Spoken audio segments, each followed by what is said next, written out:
it goes without saying that our great nation is going through some tough times. For most, 2020 picked up where 2019 left off.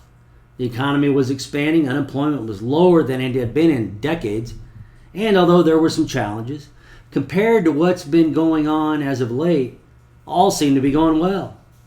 But then our great nation, along with every other nation, was inflicted with a virus, a pandemic that took the lives of 110,000 of our fellow Americans, sucked the air out of our economy, and sent unemployment to levels reminiscent of the Great Depression.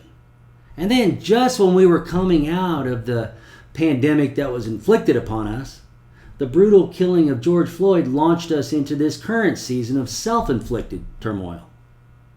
Amidst all these problems, both the externally inflicted and the self-inflicted, celebrating our freedom and maintaining any sense of national pride seems increasingly difficult to fathom. It's especially difficult when there are some who deem any expression of patriotism to be politically incorrect, and when we're bombarded by the media talking heads' constant reminder that our best days are behind us and nothing's ahead but gloom and doom. Well, you can call me naive, you can call me an idealist, or you can just write me off as crazy. But I, for one, don't buy it. Sure, I get that times are tough. I know there are real injustices that exist and have existed for way too long.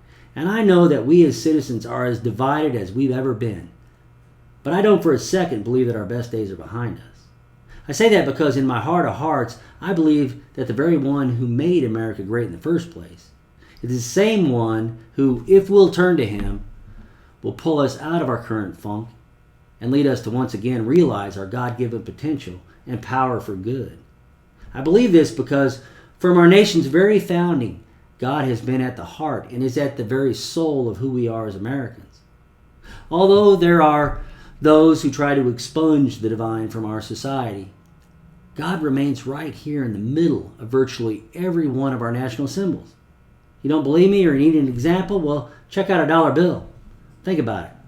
Every time anyone in this country exchanges a dollar bill for a good or service, they're giving tribute to the awesome reality that this nation was built upon trust in God, and according to the vision of our founders, not just any God, but the Judeo-Christian God of the Bible.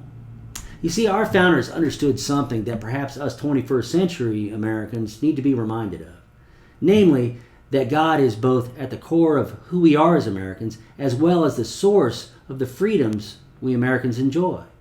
To lose sight of that is to lose sight of not just what the founding of our great nation was all about, but our national, one nation under God identity as well. Furthermore, as acknowledged by our founders, all people, not just Americans, but all people, are endowed by their Creator with certain unalienable rights that among these are life, liberty, and the pursuit of happiness. While that truth extends to all in the land of the free, it means that we even have the God-given right to be an atheist if we so choose. Kind of ironic, ain't it? Nonetheless, that's what makes this country so uniquely beautiful and so beautifully unique. So with that said, my hope is that amidst all the media noise, all the negativity, and all the very real cares and woes of our nation's current state, each of us steps away long enough to thank God for the blessing of living in the land of the free and the home of the brave. And in the same breath, pray for our great nation and all who are blessed to call it home.